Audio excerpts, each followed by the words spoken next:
Nicolae, mulțumesc că ai acceptat invitația noastră și bine ai venit la Conversații cu Rost, un podcast mic, dar inimos. Mulțumesc. Mamă, și rimat. Da. O să încep cu prima întrebare pe care o pun tuturor care iau loc în scaunul de vis-a-vis, și anume, tu al cui ești? Da. Nu știu, sunt al maică-mea, clar.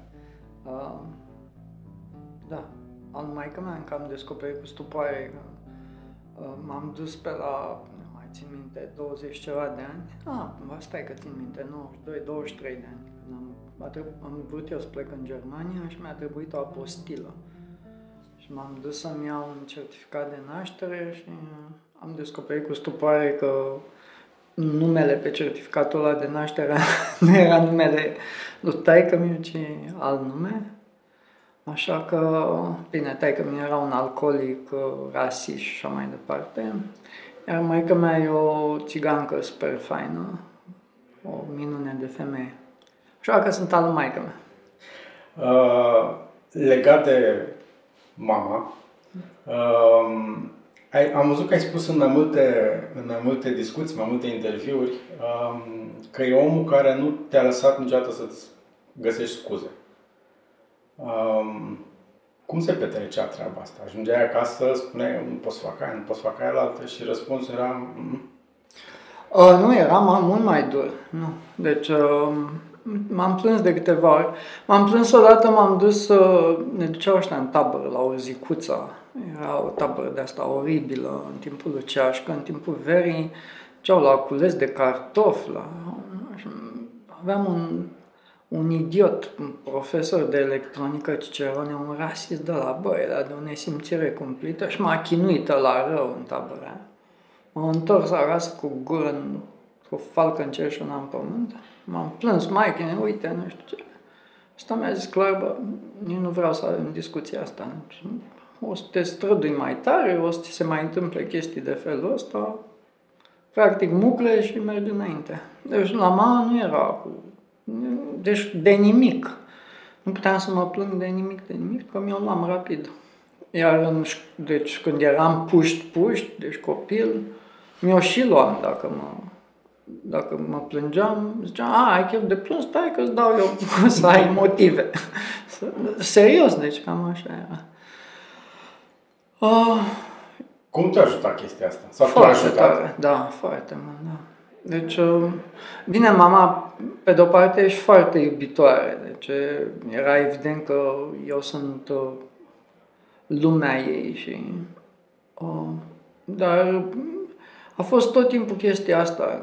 Deci scopul ei era nu să mă rupe în fund, ci să îmi spună ce nu fac bine, că își dorea ca eu să fiu mai bun decât ea. Și, versiunea ei de a te pregăti pentru viață?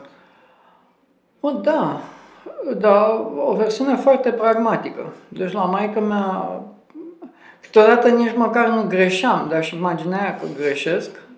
Și era treaba asta, băi, greșeala recunoscută e pe jumătate iertată. Deci mi-a spus asta în Am avut-o și eu pe asta acasă. Dar era cumva obligatorie. Deci nu era, băi, stai că... Era obligatoriu. Greșelile se execută, cum ar veni. Și da, mi-a prins foarte bine. Deci m-am obișnuit cu ideea că oricum o să greșesc și că atâta timp cât văd ce greșeli am făcut și încerc să le remediez, o să fiu mai bun. Cum n-ai să zic eu pe asta? În afară de poveștile pe care le-am urmărit, în care ai fost implicat, evident, și experiențele mele legate de subiectul rasism, eu sunt un privilegiat al sorții. Foarte rar mi-a fost dat să întâlnesc rasismul, dar am zis să te întreb cum arată rasismul ăsta în viața ta de zi cu zi, cu oamenii cu care lucrezi, copiii cu care lucrezi, cum arată el? Pentru că de multe ori discutăm vorbe în traininguri, în tot felul de ședințe, de organizații, de asociații, de firme, de prieteni, de nu știu ce, dar discutăm despre lucruri la care nu ne pricepem, am auzit că există acest concept și zicem, ok, pentru noi rasismul credem că înseamnă asta conceptual. Dar îți convins că te-ai lovit de el mult mai des decât m-am lovit eu, un privilegiat al sorții, și vreau să întreb cum spanac arată.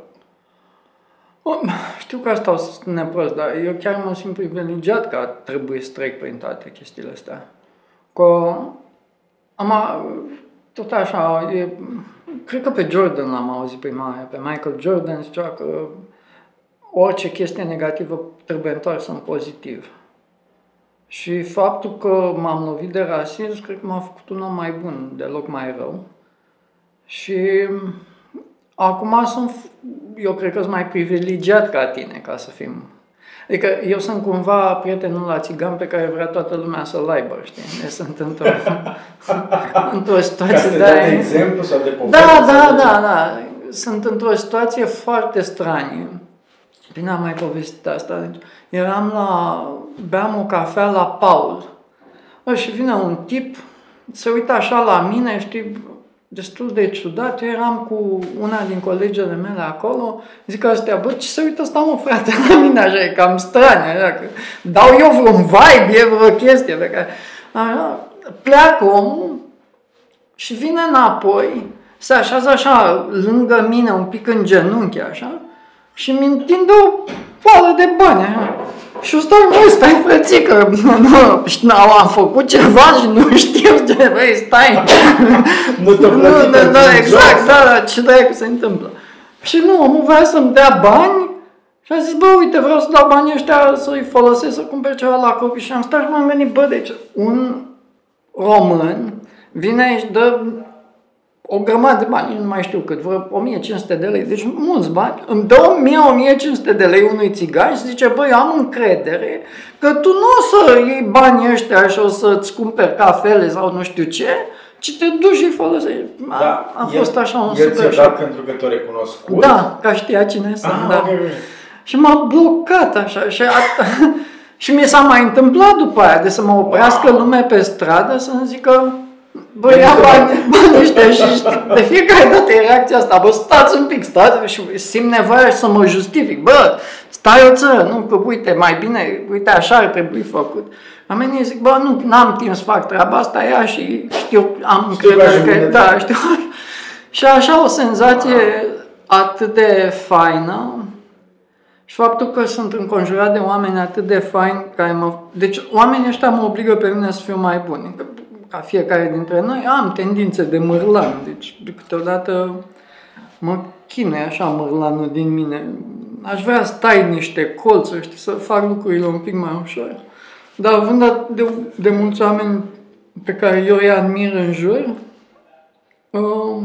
mârlanul ăla s-a domolit din ce în ce mai mult, știi? Începe să fie din ce în ce mai tăcut. Și asta e o senzație foarte bună. De asta zic că cumva discuția despre rasism la mine e mai greoaie. Bine, am trecut prin chestii super mărlănești. Cred că ce m-a afectat cu Fimino. Deci eram la un meci cu Steaua, de jucat Steaua împotriva Rapid și eram cu Didi Prodan, Dumnezeu să-l odihnească. Deci noi am fost prieteni, am fost chiar prieteni. Am fost un om, bine, noi nu aveam foarte multe în comun, dar era un tip cu care rezonam. Deci el nu citea nimic, eu eram obsedat de citit. Ne lega cumva fotbalul, că jucasem fotbal împreună și umor, deci avea un umor senzațional. Și m-am dus cu Didi și la un moment dat galeria din jurul nostru, că eram cu Didi Prodan în galeria de la Steaua, a început să urle cu țiganii, că să moarte la țigani și cânta așa. Și filmul s-a făcut, deci s-a speriat grozav, a început să plângă că ne omoară ăștia. La care, țin minte treaba asta, Prodan s-a ridicat așa cât era el de mare și a început să urle în galerie, ne merg, futu-vă, așa, a speriat cu, și după aceea a plâns atunci și a cerut scuze, a zis, eu am fost un cretin, am zis tot timpul că lasă-mă cu rasismul ăsta tău, că nu știu ce, dar ai dreptate. Atunci, dar și aia e o întâmplare cumva bună. Că Didi de atunci am făcut o grămadă de chestii pe rasism. El a devenit din momentul ăla, cred că cel mai vocal fotbalist din generația de aur pe partea asta de rasism. Și foarte dur era, deci nu admitea nicio chestie, deci era tot timpul super. Cred că a fost momentul în care au văzut cum afectează direct subiectul ăsta pe cineva. Da, și pe cineva de care era legat, de care era drag, adică noi glumeam o grămadă și făceam tot fel de glume tâmpite, dar atunci a fost o treabă de asta de catarsis, așa, de s-a întâmplat ceva. Dar, cum să zic, comparativ, de exemplu, Fimiu e la medicină. E super cool că el e țigan. Bine, el e amestecat, ești canadian, e o grămadă de chestii. Dar pentru el e un super avantaj. Încă cumva, e și deșteptul și frumușel și faptul că e țigan e o chestie de asta exotică, stai, uite. Da, exact. Și mi se pare că am crescut mult în societate pe partea asta. Sigur că mai sunt probleme, dar diferența enormă între începutul anilor 2000 și acum e o diferență enormă. Și puștii sunt că puștilor le pasă din ce în ce mai puțin de, dacă tu ești mai negru sau mai alb sau mai verde sau mai roșu. Mai ales puștilor deștepți, deci cei care sunt pe la universitate. Acolo și devine neacceptabil pentru ei, hai că țiganii sunt niște nărănări și devine gură acum, adică, uite, ăla și ăla și ăla sunt țigani. Deci nu poate să fie cum zici tu. Da. Și mi se pare că am crescut mult. Acolo sunt chiar optimist. Deci mi se pare că România devine mult mai deschisă la cap decât era. Unul din motivele pentru care cei din generația mea și a ta, care mergeau la școală la vremea respectivă și care se loveau de subiectul ăsta, nu înțelegeam foarte bine ce înseamnă treaba asta cu rasismul, pentru că unul nu prea cunoșteam țigani. Da. Eu nu țin minte să fi avut vreun coleg de clasă care să fie țigan, sau în clasele de lângă la liceu sau în școala generală. Nu era un fel de concept din ăsta, că țiganii doar trec pe stradă, fură copii, când te apropii de ei, coaseți buzunarele eventual. Și cam asta era. Ăsta era tot subiectul. Și ai grijă să nu te duci tu în cartierul ăla, ocolește-l că... Acolo sunt dușmanii. Exact. Până în momentul în care am început să lucrez cu oameni care sunt țigani, în proiecte cu ei și am zis, dar sunt oameni foarte ok. Bine, peste tot sunt și tâmpiți și de toate. Clar, uscăturile peste tot. Dar da. În paralel, vreau să deschid și subiectul de sărăcie. Ce înseamnă să fii sărac, lipit? Dacă nu muncești azi, nu ai de mâncare. Și nu atât ce înseamnă, cât cum lucrezi cu sărăcia. Da, aici îți trebuie foarte multă răbdare. Și eu urăsc chestiile astea făcute pe termen foarte scurt. Rezolvăm sărăcia cu un proiect de un an. Nu o să rezolv nimic cu un proiect de un an. Cu un proiect de un an, cel mult o să faci niște turism și cam atâta. În rest nu rezolv nimic. Și dai niște speranțe. Da, dai niște speranțe care nu sunt convins că o să facă lucrurile pe termen mediu mai bine decât erau. Deci o să facă lucrurile mai rău.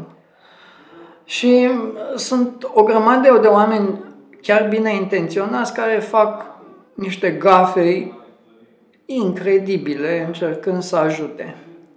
De ce? Încă oamenii ăia cred că dacă ei au avut succes, ei pot cumva să replice succesul pe care l-au avut ei oriunde. Și nu înțeleg o grămadă de lucruri de bază. De exemplu că nu pot oamenii ăia nu o să-ți vină la traininguri gratis, încă trainingurile alea nu sunt gratis, că dacă ei vin la training nu mai produc nimic și mor de foame. Deci a doua zi nu mai au ce să mănânce. Că nu au disciplina aia, te scoli la 7, te duci la muncă și lucrezi 8 ore, așa. Că nu consideră chestiile pe care le vrei tu nu sunt aceleași lucruri cu lucrurile pe care le vor ei.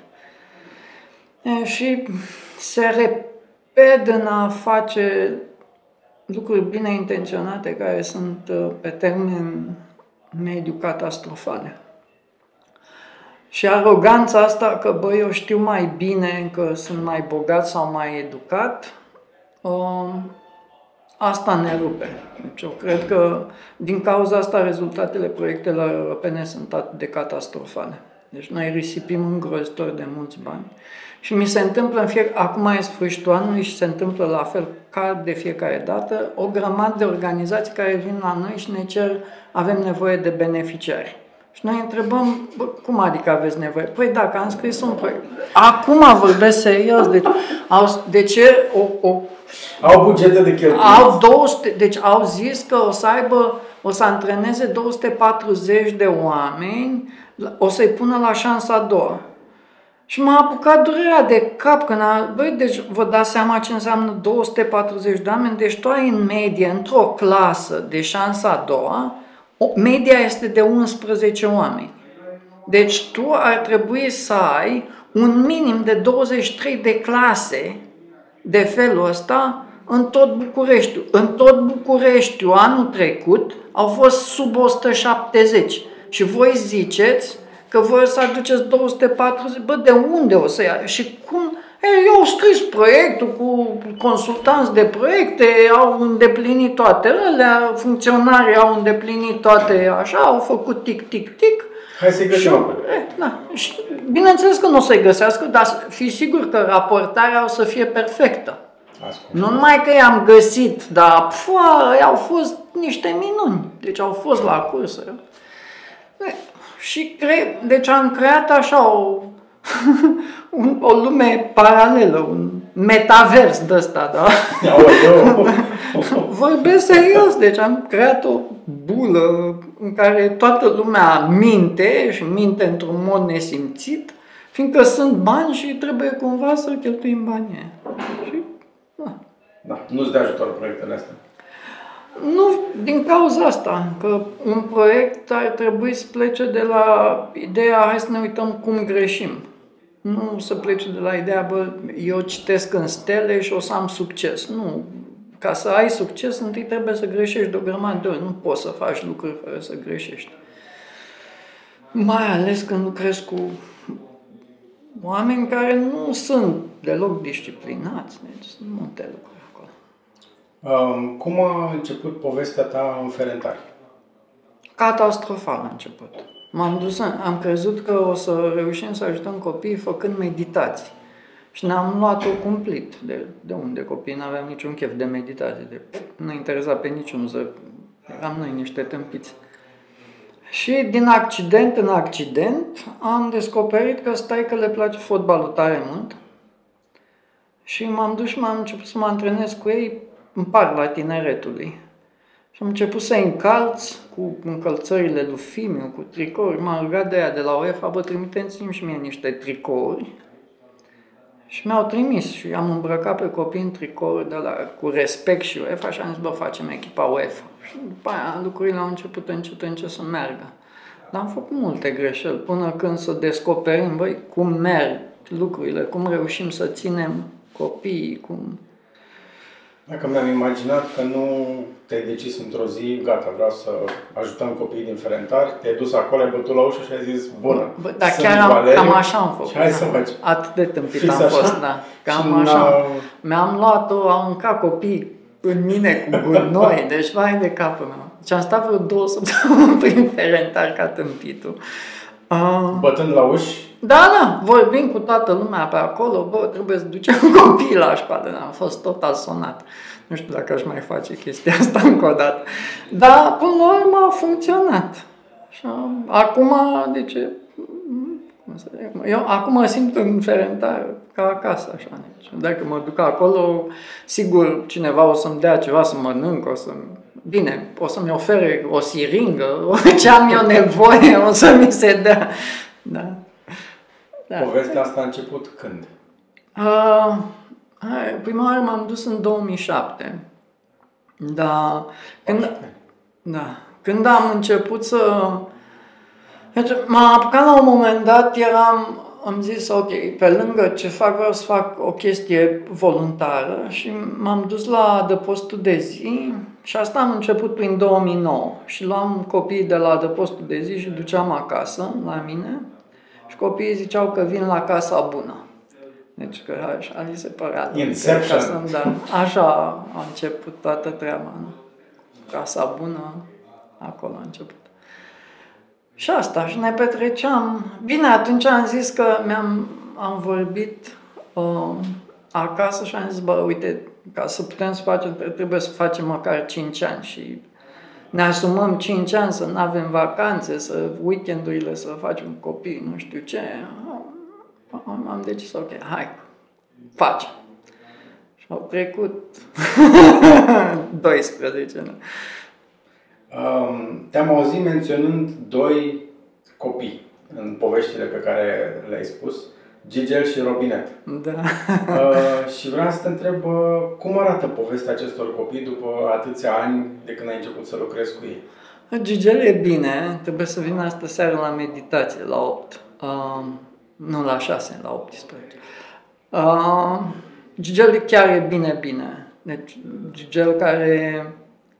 prima oară când a venit nu recunoștea 1. Deci lui dacă îi arăta 1, nu știa că 1 e 1. Și acum e în clasa 8-a, merge bine, se duce la fotbal și e bunișor. Deci are o șansă să joace fotbal în Liga 2.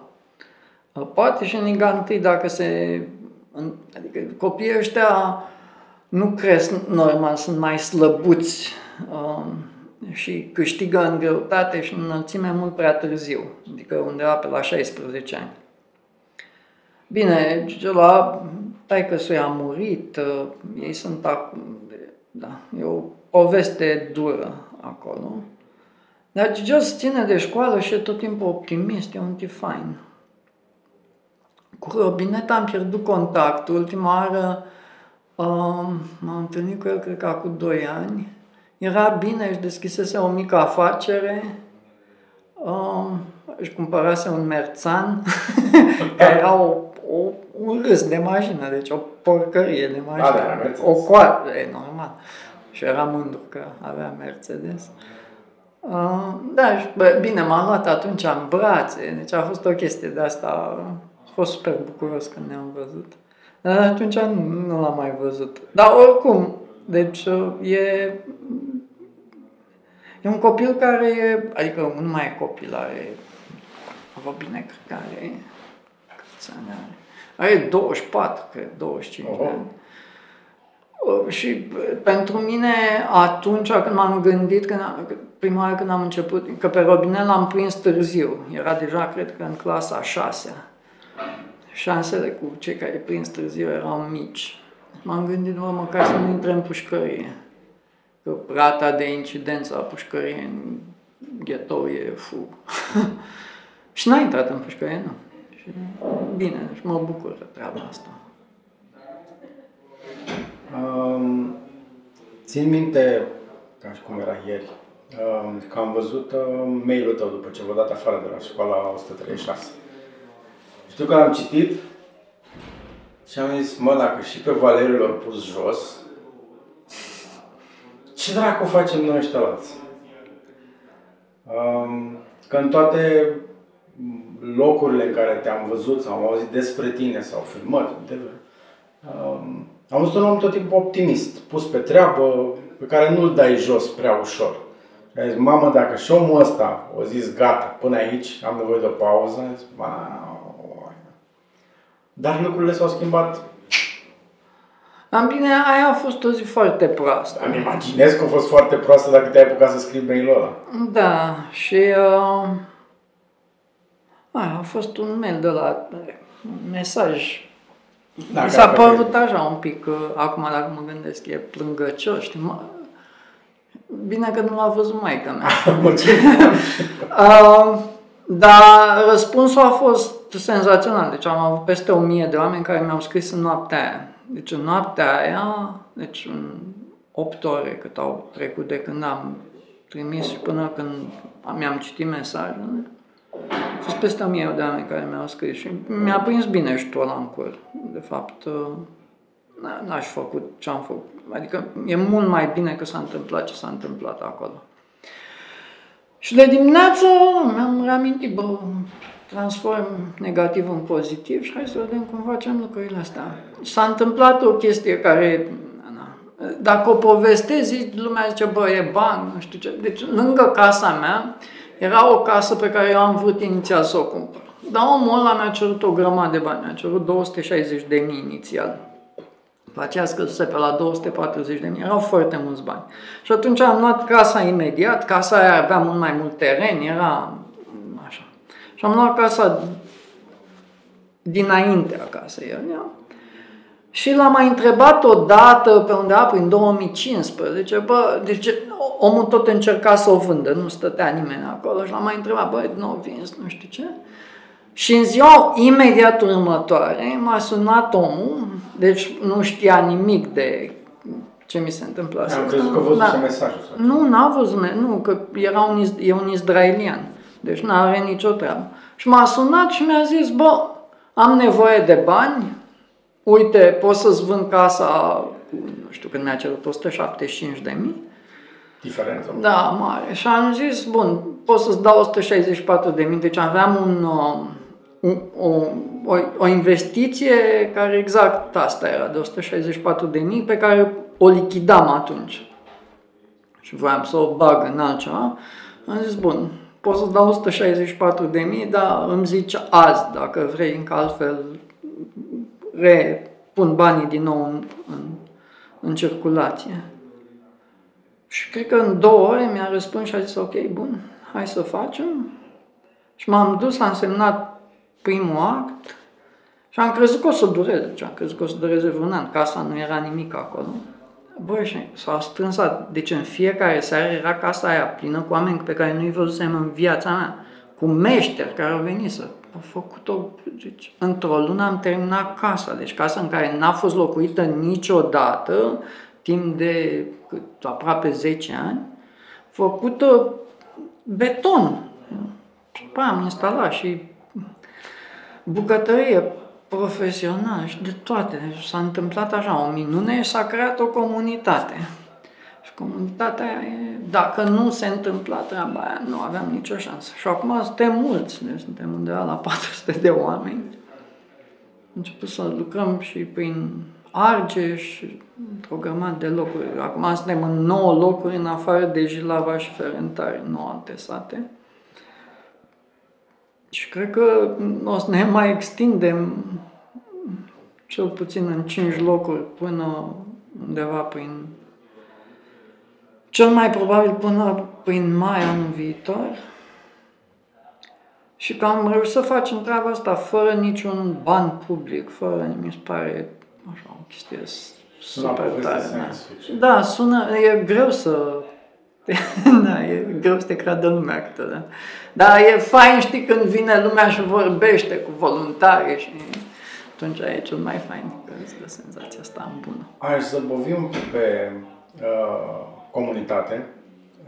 Înainte de momentul T0, sau cum să-l numim, asta cu mesajul și ce s-a întâmplat înainte și după.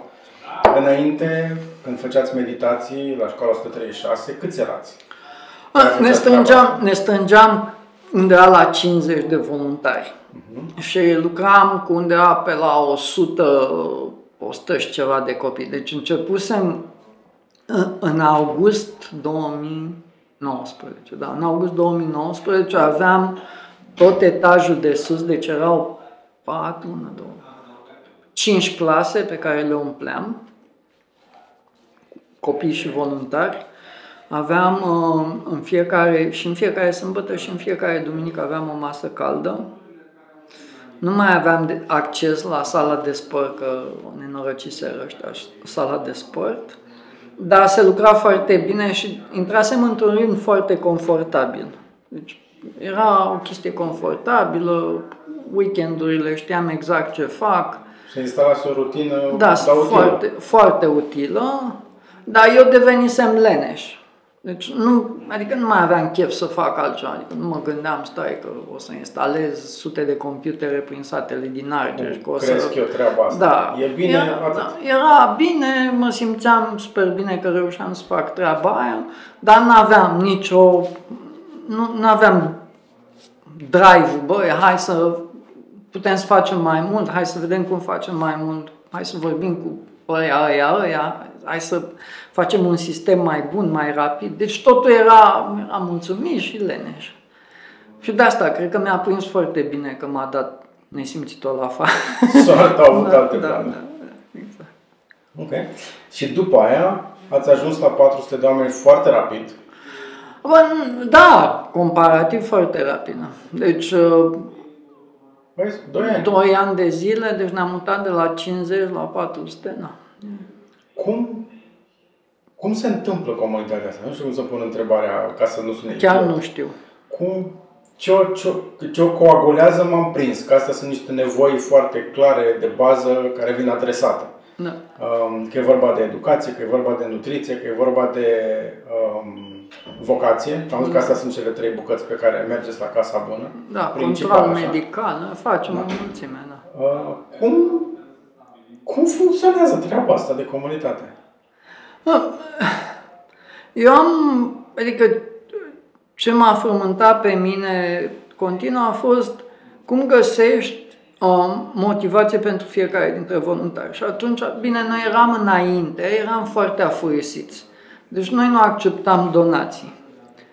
Dacă vrei să vii, vino, vezi ce facem și tu te duci și cumperi ce ai tu chef să cumperi, că avem nevoie de asta. Da, să vii aici, să vezi ce e vorba. Și vii, vezi și nu mă pui pe mine, bă, eu ți-am dat ție bani, du-te tu și cumpără alea că știu ce faci. Nu.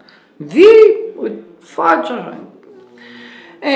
Și cumva, cred că treaba asta a fost un pic de șoc pentru mulți. Să vezi, bă, stai că nu e chiar așa simplu.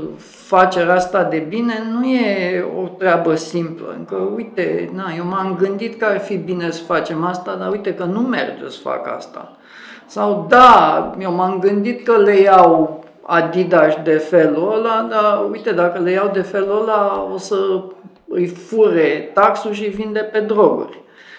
Poate e mai important, poate e mai important să cumpăr șampon de păduchi decât nu știu ce jucărie de nu știu care oricum o să fie distrusă în momentul 2. Ca să dau un exemplu direct. Cel mai mare progres pe care l-au făcut copiii în a învăța să citească nu a venit nici din meditații, nici din cărți, nici din citit cu ei, a venit din telefoane. Deci noi le-am dat copiilor, copiii pot să-și ia telefoane dacă stau în sistem, deci au meditație. Dacă se duc la meditație, câștigă 2 puncte. Dacă nu se duc, pierd 3.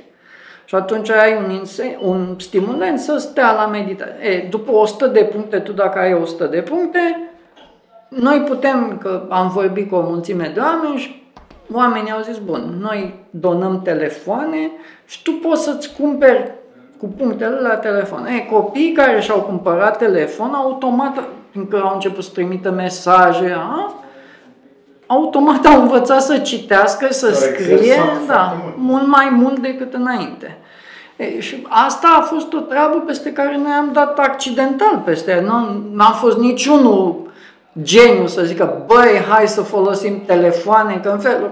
Nu, am încercat o grămadă de chestii, am dat-o în bară pe o mulțime, s-a întâmplat să o nimerim pe aia acolo, să ne dăm seama, băi, ia, uite, deci ăștia care primesc telefoane, de ce s-a întâmplat? Și asta s-a întâmplat. Și sunt tot felul de chestii de-astea mici pe care nu ai de unde să le știi dacă nu le încerci. Și până nu le încerci, așa îți dai seama de cârlige. Da.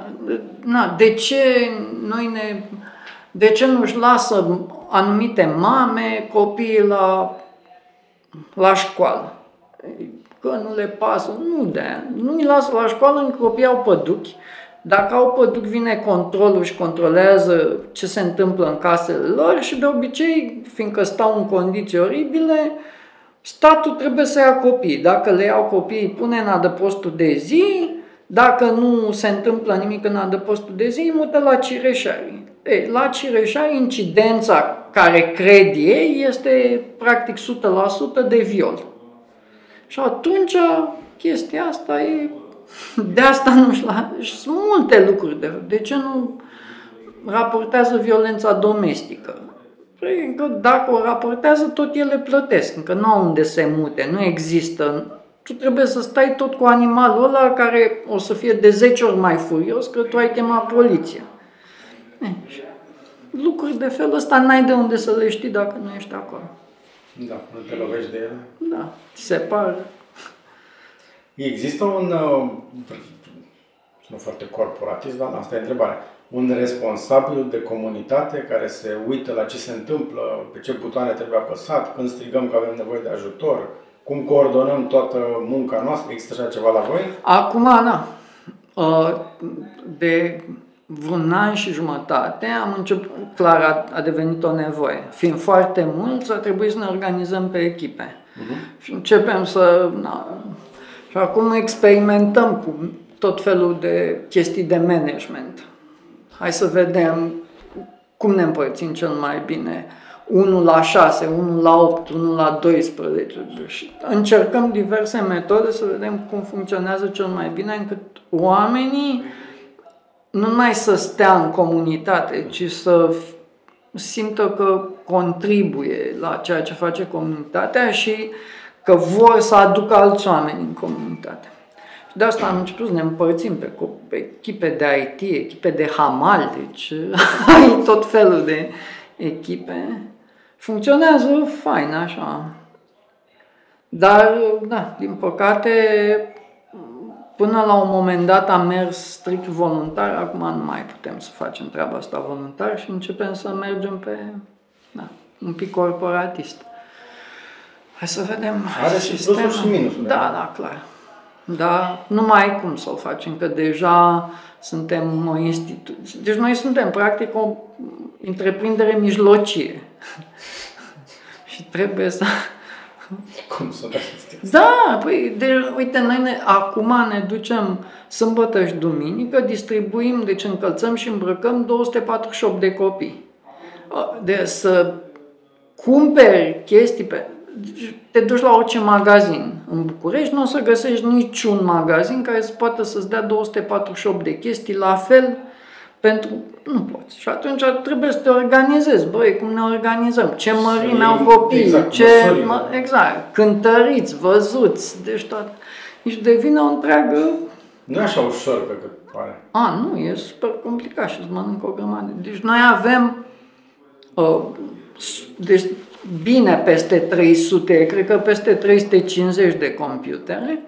Ăla se strică. Deci tu ai 10% din computerele ăla se strică în fiecare lună. Deci tu ai 35 de computere pe care trebuie să le repari sau să le înlocuiești în fiecare lună.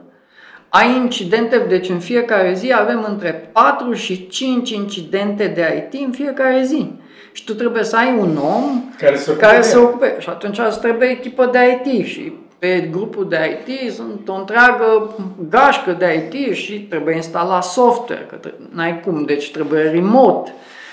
Și o mulțime, organizate zile în care reparăm computerele. Deci tu te duci și pui ăluia un computer nou, că n-ai timp să stai în sat să încerci să repari computerele, le aduci înapoi la București și într-o zi, în fiecare joi, se strânge echipa de IT și hai, vezi ce hard nu merge, DD-RAM-uri ai nevoie. Deci toate chestiile astea trebuie să le faci. Și cumva noi devenim o chestie paralelă cu a statului. Deci, dacă asta e treaba statului. Da.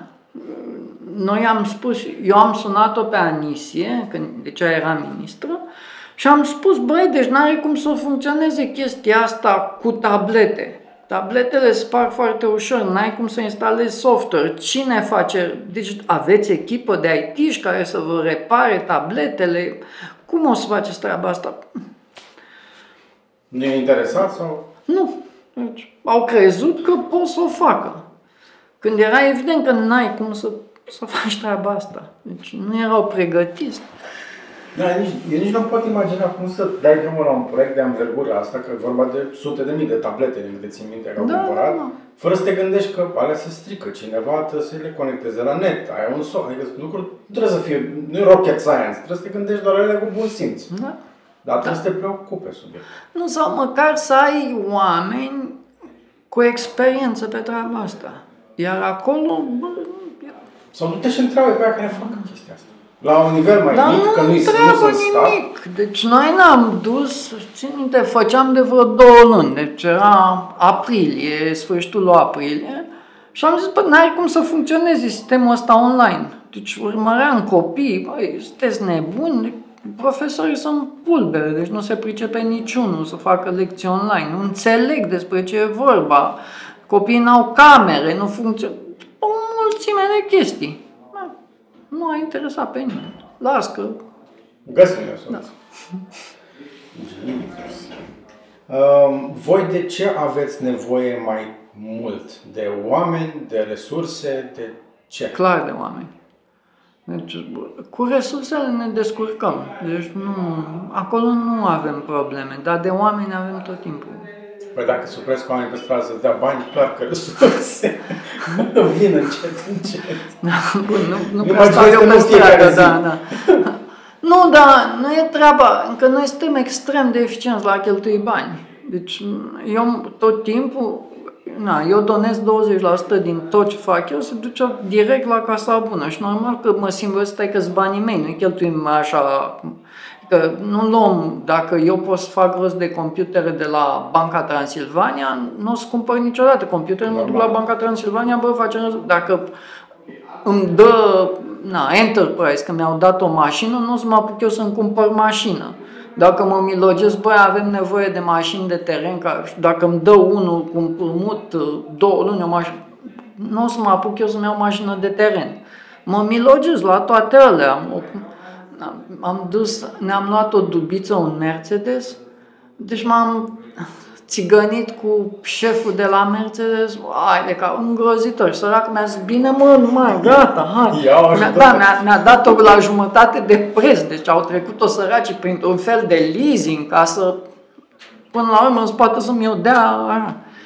Și asta e partea că terenul, noi am făcut teren de sport la Casa Bună. Pe mine m-a costat terenul ăla de sport pe metru pătrat de 5 ori mai puțin decât a costat în total media pe terenurile de sport de la sectorul 5. De 5 ori mai puțin. Și terenul meu de sport chiar e super bun, deci are tot, arată impecabil după 1 an jumătate pe când...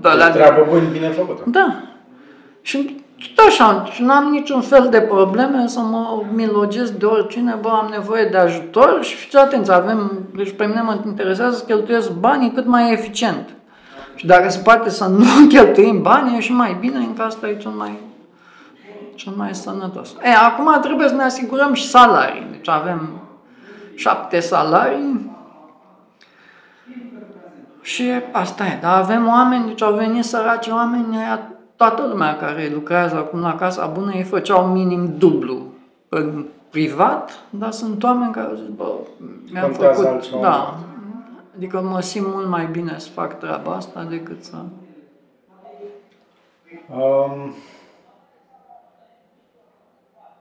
Cum merge în casa unor familii, la Cuieții din Deal, pe lângă Făgăraș, unde ați fost voi cu laptopurile, să-i conectezi la învățare? Că nu e așa simplu, după cum am spus mai devreme. Cum îi găsești, cum te acceptă în viața lor, cu toate provocările de rigoare, cum îi educi de cum să folosească nenorocirea aia de laptop pe care îl pui în față și cum se conectează la învățare online niște oameni care abia au acces la ABC 1+2. Acum mergem mult mai ușor, încă cumva avem o super experiență în spate. Și știi, e treaba, ai făcut-o de atât de multe ori, încât e un automatism așa. Deci vezi tipul de familie, știi cam cum trebuie să te comporți. Câteodată e autoritar, câteodată e drăgușel, deci depinde. Cu internetul ne-am dus la primari și ne-am zis, bă, noi vrem să vă ajutăm, dar avem nevoie de voi să faceți asta, asta și asta. Și unde primarii au făcut-o, de exemplu, la Nucșoara, bă, e un primar PSD, dar e super tare. Deci, el mi-a zis de fapt că dacă vine UDMR-ul, el învață ungurește, numai că să primească bani, să poată să facă ce trebuie de făcut, ce are de făcut. Și ne-am dus, am negociat cu providerul de internet să ne dea cu 16 lei să instalăm internet și o să instalăm peste tot. Săraci oameni, după ce tot așa ne-am certau că e în toate felurile, am zis, bine, să scăpăm de voi, 16 lei, hai că punem la toată lumea.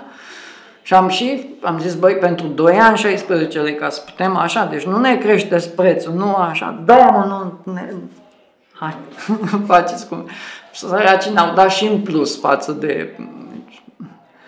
Și logistic vorbind, în contract pe care îl semnați între voi și providerul de internet, da. Sau fiecare familie în parte? Nu, noi și providerul de internet. Okay. Și după aia, bine, și cu primăria, ca nu cumva să ne facă providerul de internet o nefăcută.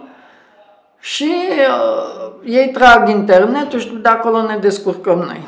Deci instalăm tot restul, inclusiv câteodată Wi-Fi, ce e nevoie, noi facem tot. Și deci ne ducem cu gașca de IT și începem, petrecem 2 zile acolo în weekend, stăm și facem instalări, deci o echipă face instalări și o echipă vine după noi, deci imediat ce e computerul instalat, stă copilul și arată cum se lucrează. Și stau acolo până când copilul înțelege chestiile de bază, în așa fel încât să poți lucra cu el online. Și alegeți familiile sau să mergeți către acei copii a căror părinți îl susțin în chestia asta, în fel, adică există un criteriu din punctul ăsta de vedere? Dacă copilul e sărac, deci dacă nu are ajutor de felul ăsta, indiferent de familie. Cu familiile după aia ne descurcăm. Deci, că noi avem tot felul de stimulente. Deci, așa, m-am înlogit la Procter & Gamble, bă, dați-mi și mie detergent. S-a uitat ăia, deci ce-ți trebuie ție de, băi, stai, că pot să-l folosesc, uite, detergentul fac așa. Au mare nevoie de detergent, e o chestie destul de scumpă și atunci, dacă tu susții copilul pentru așa, primești detergent. Ai șanse să-ți luăm mașină de spălat, ai șansă să-ți aducem frigider, Deci că avem o întreagă echipă care se ocupă de chestia asta. Deci dacă lumea are schimbă frigider, ne sună, noi ne ducem, luăm frigider. Câteodată am luat și niște nenorociri, deci câteodată mai suntem folosiți de gunoieri. Ne-am învățat acum, cerem întotdeauna poze, băi. Stai, dacă ai un frigider, dă-ne o poză să vedem ce frigider, să știm dacă ne trebuie. Că frigider din anii 40 nu stăm bine, n-avem nevoie. Da. Sau aragaz de ăla de la niște puțiciuni de venea să cred. Dar ei încep să aibă un interes direct. Știu că, ok, dacă eu mi-ajut copilul, atunci am șanse să îmi fac rost de aragaz, frigider. Au acces la din ce în ce mai multe lucruri. Cu cât familia lucrează mai bine cu noi, cu atât au mai multe avantaje. Și încet vezi familii care la început spuneai, bă, nicio șansă, care vin spre tine. Au văzut că le e bine. Da. Și au legat chestia asta de educația copilului, ceea ce e și mai important. Da, de exemplu, Anca distribuie la fiecare 2 săptămâni, mai știu cât, vreo 2000 de ouă sau ceva de felul ăsta. Prin ferentare, distribuim ouă. Chestiile alea sunt un ajutor super bun. Distribuim la fiecare 2 săptămâni mâncare. Atunci familiile vor să stea în sistem. Că dacă stai și te gândești cam cât le dăm noi în valoarea mâncării, e undeva probabil pe la 2 milioane, între 2 și 4 milioane, cred că pe lună. Ceea ce înseamnă o grămadă de bani pentru ei. Deci sunt mulți bani. 2 alocații. Da, deci sunt bani țepeni. Și câteodată, mai ales în preajma sărbătorilor, producem și mai bine. Și ne-am dus la banca de alimente. Deci toate chestiile astea lumea știe acum că noi facem lucrul ăsta și să spunem un restaurant a primit o comandă de 260 de porții de fasole cu ciolan. S-a întâmplat ceva și ei au zis s-au anulat comanda sau le-au plătit comanda, dar n-au mai avut nevoie de ea. Ne sună pe noi, avem 260 de porții de ea. Hai, le distribuiți? Hai, le distribuim. Avem atâtea 600 de kg de carne de pui care expiră în 4-5 zile, nu avem cum să o vindem, o distribuim noi. Și mai departe. O rețea întreagă. Da. De asta ziceam că suntem o întreprindere mică, mijlocie. Ce înseamnă caravana oftalmologică?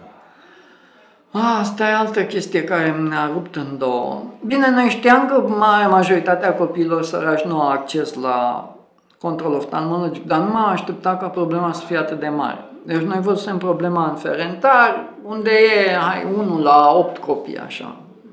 Cam ăsta au nevoie de ochelari. Dar în rural, de exemplu, la Nucșoara a fost unul din 3. Și mai descoperi și copii Deci există o problemă cu ochiul leneș, deci dacă tu ai diferență de dioptrie de mai mare de 4, deci un ochi are 1, celălalt are 5, ochiul care are 5 moare. Și dacă nu-l prinzi până în 12 ani, nu prea mai poți să-i faci mai nimic. Până pe la 14 ani e operabil. Dacă îl prinzi înainte de 10, poate să fie ușor rectificat. Îi pui un patch și se fac e simplu. Să forțezi ochiul celălalt să revină, să lucreze și lucrează și începe încet recuperează conexiunea dintre creier și ochi. Deci cortexul vizual se întărește și nu mai ai niciun fel de problemă. Și descoperim la fiecare control, din păcate, descoperi câte un copil, care altfel, dacă noi nu l-am prinde, ar rămâne chior într-un ochi, deci n-ar vedea cu un ochi. Și treaba asta vrem să o extindem acum mult. De când ați început-o? Am început-o acum vreo 4-5 luni, ceva de felul ăsta. Acum vreo 5 luni ne-a venit ideea, am făcut rost ne-am cumpărat aparate să facem control oftalmologic, am găsit câțiva medici oftalmologi de toată cinstea care vin cu noi. Deci oamenii ăia și-au sâmbătă și duminică, fac gratis, de fapt nu fac gratis, că e mai mult.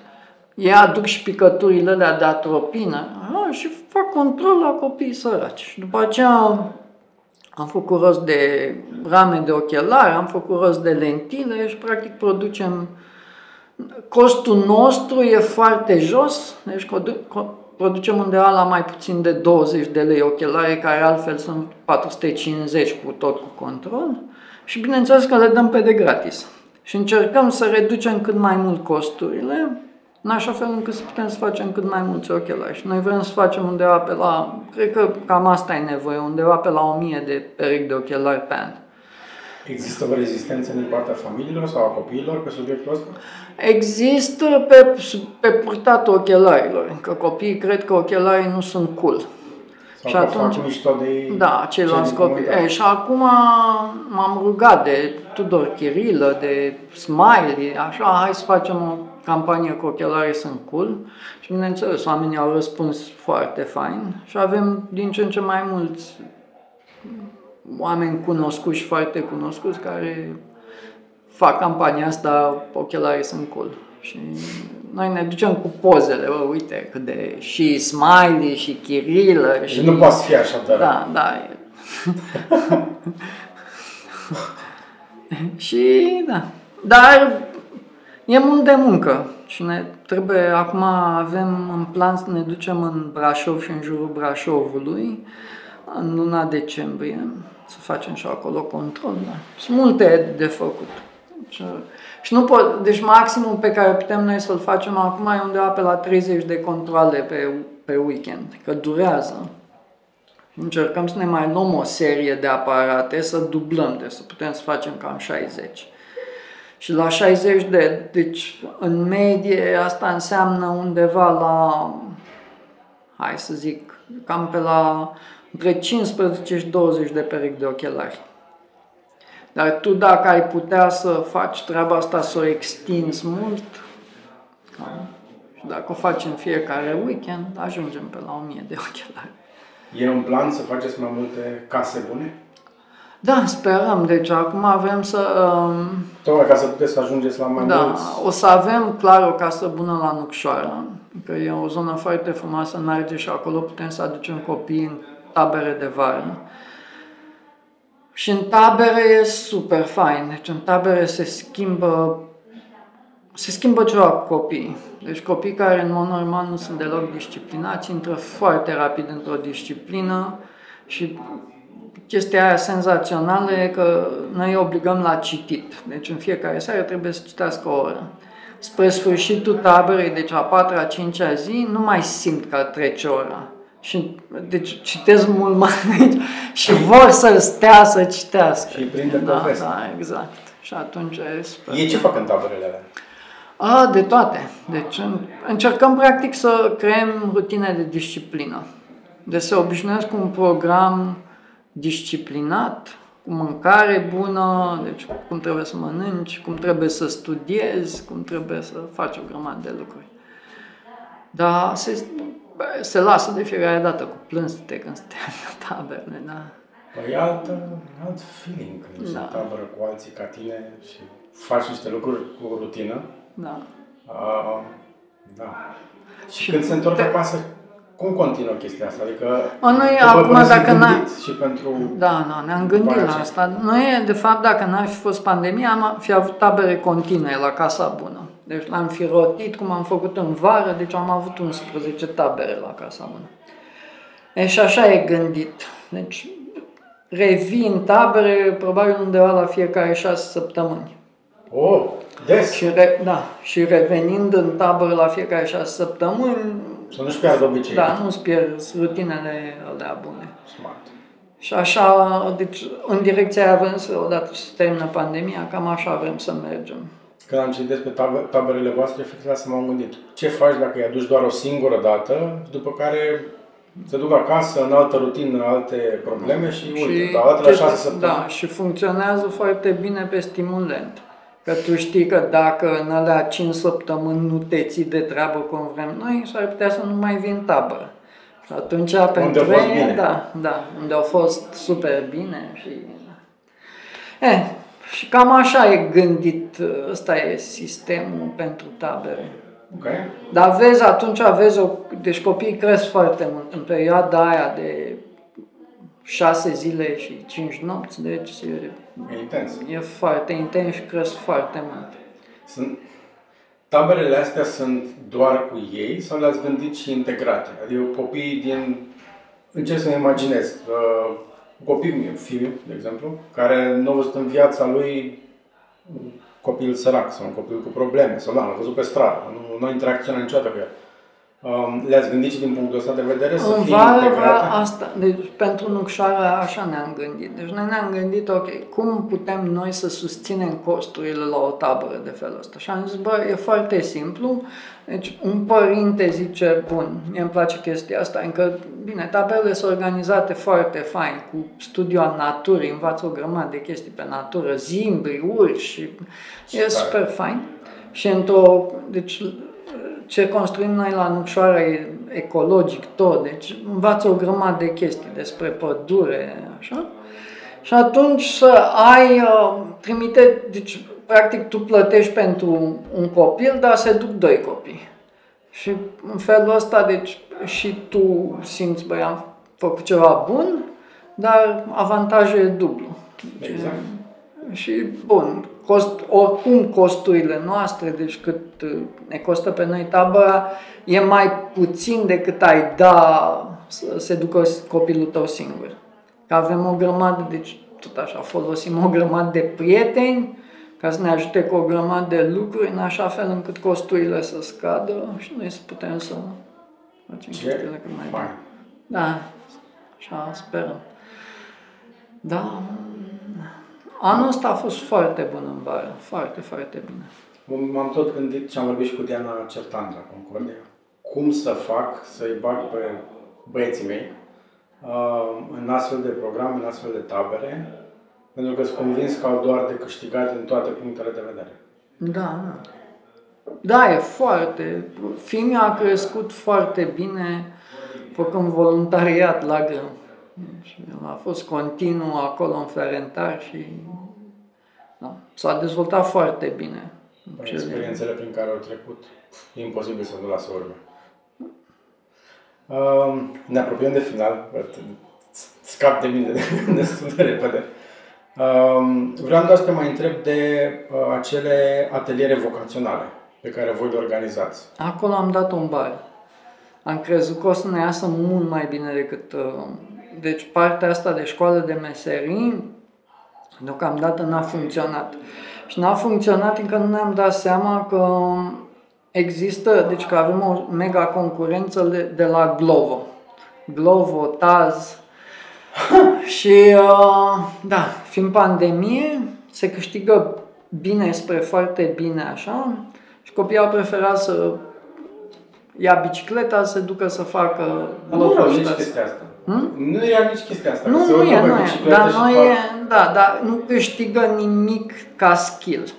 Deci tu nu înveți să devii un meseriaș. Pe când, da, bun, noi puteam să le oferim copiilor 60 de lei pe zi, 62 de lei pe zi ca să învețe. Și am crezut, o să simtă bine că și primesc bani și învață și o să funcționeze. N-a funcționat, încă ei pot să facă 200 de lei sau 250 de lei muncind la Glovo sau Taz. Și atunci, deci acolo am dat-o în bară, dar, bun, n-am renunțat la idee, ne uităm cum o putem face mai bine, am descoperit câteva chestii pe care le putem face. Trebuie să găsiți versiunea telefonul pentru școală. Da, exact. La asta și o să o descoperim încercând cât mai mult. Am avut și... Bine, avem 2 copii care se țin de școala de meserii, dar e mult mai puțin decât ne-am așteptat noi. Și ce învață cu ăștia 2 copii? De toate. Deci, noi avem câțiva meseriași super buni de la cum se pune regips până la electricitate. Dar e destul de greu. Adică e o muncă să înveți, să faci, să dai gled, trebuie să înveți cum să șlefuiesc pereții. Nu e o muncă ușoară. Da, nu e o muncă ușoară, dar e o muncă în care se câștigă foarte bine. Noi am mai avut în trecut, și atunci a funcționat foarte bine, am avut o grupă de copii, au fost 4 copii care i-a antrenat alt meseriaș. 2 dintre ei sunt în Spania, fac peste 3.000 de euro pe lună. Deci clar funcționează și funcționează foarte bine. Și aici, eu cred că și în București, la cum avem noi, deci câți oameni ne cunosc, sunt convins că copiii ar câștiga mai bine de 1.500-1.800 de euro pe lună lucrând cu noi. Dar trebuie întâi să învețe meseria. Și să înveți meserie durează minim 6 luni. Trebuie să te ții. Da, trebuie să te ții, să fii foarte serios. În ce categorie de vârstă sunt copiii ăștia care ar intra? La meserie toți sunt peste 16 ani. Mersi tare mult. Mare plăcere. Mai am câteva întrebări care sunt aceleași pentru toți invitații. Ok. Sunt bazate pe un chestionar al lui Bernard Pivot pe vremuri. Eu l-am găsit în emisiunea lui James Lipton, pe numele lui de scenă, un profesor la Academia de Artă, de actori, nu știu exact cum se numește, care s-a propătit de aia avea, întâlniri, interviuri cu actori, regizori, oameni din show business, de față cu studenții. Da, știu, da. Mi-au plăcut foarte mult. Da, și foarte, cum erau foarte organizate și ce valoare aduceau pentru studenții din sală. Și super interviu. Da. Cu Robert Williams e fabulos. Da. Da, așa l-am văzut și pe cel cu Bradley Cooper, unde s-a închis cercul, pentru că el fusese unul din studenții din sală. Da. O plâns sala ca ultimul om, tot interviul. Dar mi-a plăcut foarte mult. Și acolo am găsit chestionarul ăsta de final, pe care l-am scurtat un picuț cu câteva întrebări. Și prima e, care e cuvântul preferat? Mi-a venit în cap să nu renunț, dar ăsta a fost automat, dar nu era un cuvânt, era să nu renunț. Bun. Cuvântul pe care îl urăști sau care nu-ți place deloc? Puric. Sunetul preferat? Mare, clar. Sunetul mare. Da, clar. De departe. Sunetul pe care îl urăști?